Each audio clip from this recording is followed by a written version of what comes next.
निलेश प्रभाकर अधिकारी देसाई. निलेश यांचा जन्म नालासोपारा, मुंबई येथील. कोल्हापुरात गेल्या अनेक वर्षांपासून ते वास्तव्यास आहेत.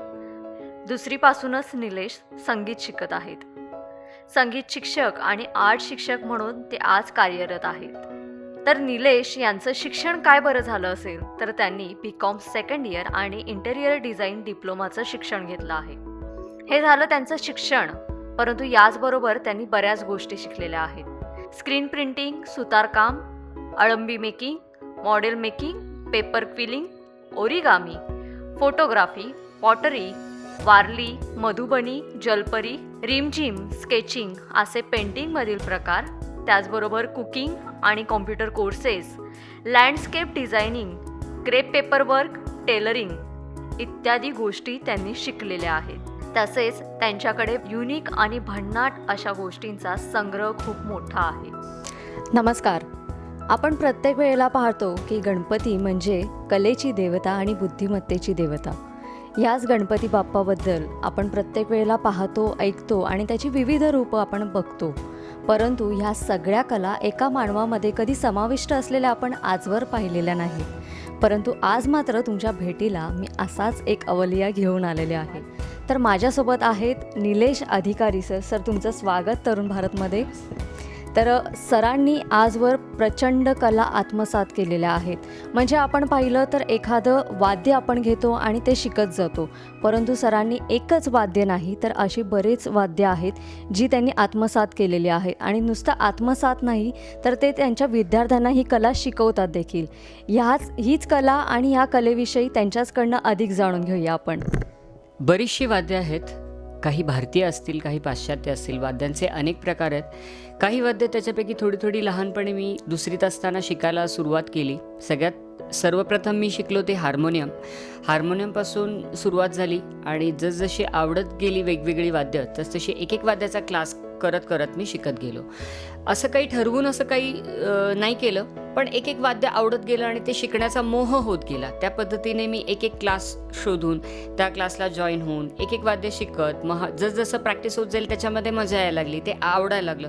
आणि मग असं करत सातत्याने दरवर्षी एक 5 वाद्य अशा पद्धतीने आजपर्यंत मी 20 वर्षामध्ये साधारण 40 प्रकारची तरी वाद्य अनेक वेगवेगळ्या सरांकडून, वेगवेगळ्या मॅडमकडून, काही यूट्यूब चॅनलवरून, काही पुस्तकांवरून अशा वेगवेगळ्या ठिकाणून अभ्यास करून मी ती शिकली आहेत आणि त्याचा अजूनही सराव करतो आहे. जी येत नाही ती मी शिकतो आहे.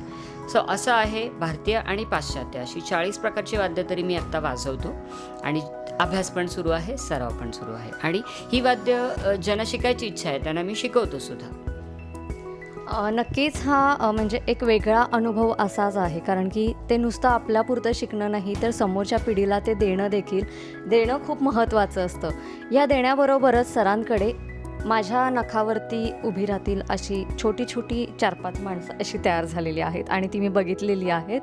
आणि त्याचबरोबर खोडरबरचे वेगवेगळे प्रकार, क्विलिंग आर्टचे वेगवेगळे प्रकार, गाड्यांचे अफलातून प्रकार आणि बरंचसं युनिक असं सगळं काही असं भांडार त्यांच्याकडे आहे. हे सगळं भांडार, हा सगळा खजिना काय आहे त्यांच्याचकडनं ऐकूया.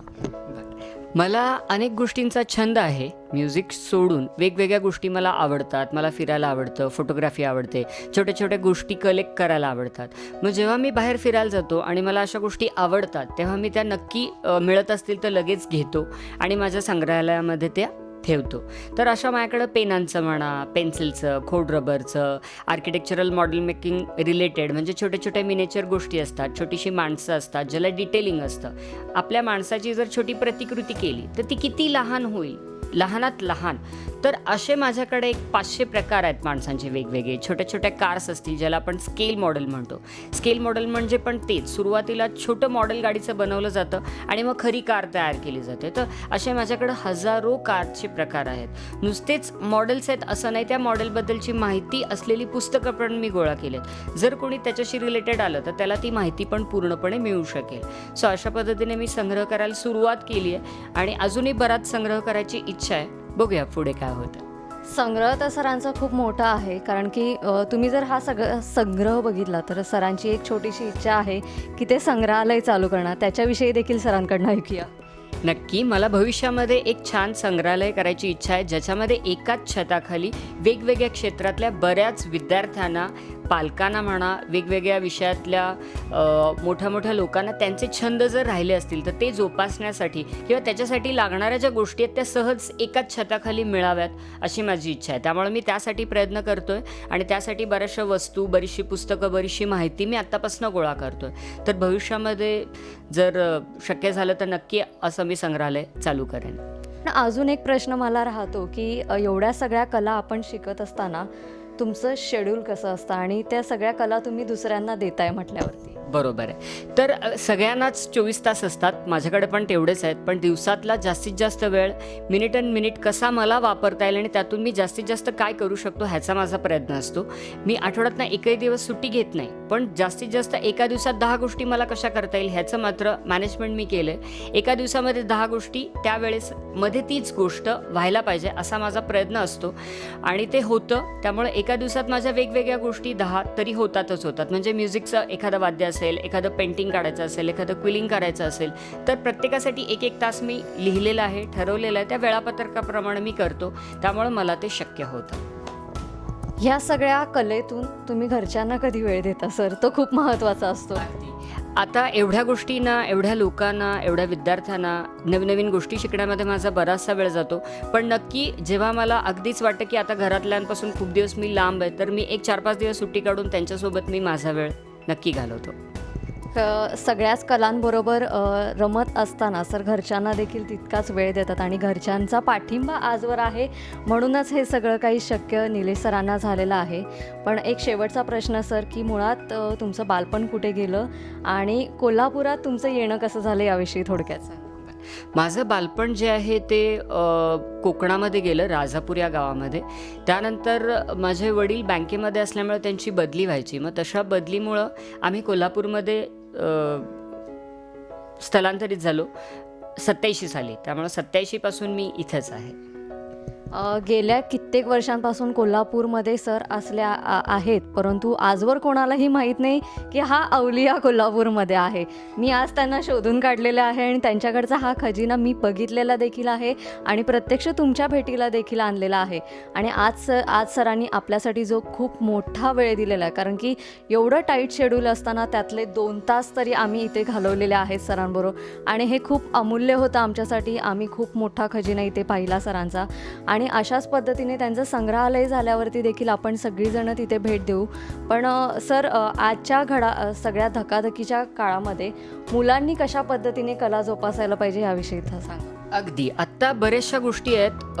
आता जसं की यूट्यूब झालेत, वेगवेगळे चॅनल झालेत, मोबाईल झाले. म्हणजे या नेटमुळे ना जशा चांगल्या तशा वाईट गोष्टी पण मुलांना सहज लागतात. तर मग एखाद्या गोष्टीचा छंद लागला तर ह्या गोष्टींपासून ती दूर राहतील आणि एखादा छंद जोपासल्याने त्यांनाही रिफ्रेश व्हायला मिळेल. दुसरी गोष्ट ह्याने एकाग्रता वाढते, त्यामुळे त्यांना अभ्यासामध्ये कॉन्सन्ट्रेशन वाढलं की तेही एक चांगला फायदा आहे असं म्हणायला काय हरकत नाही.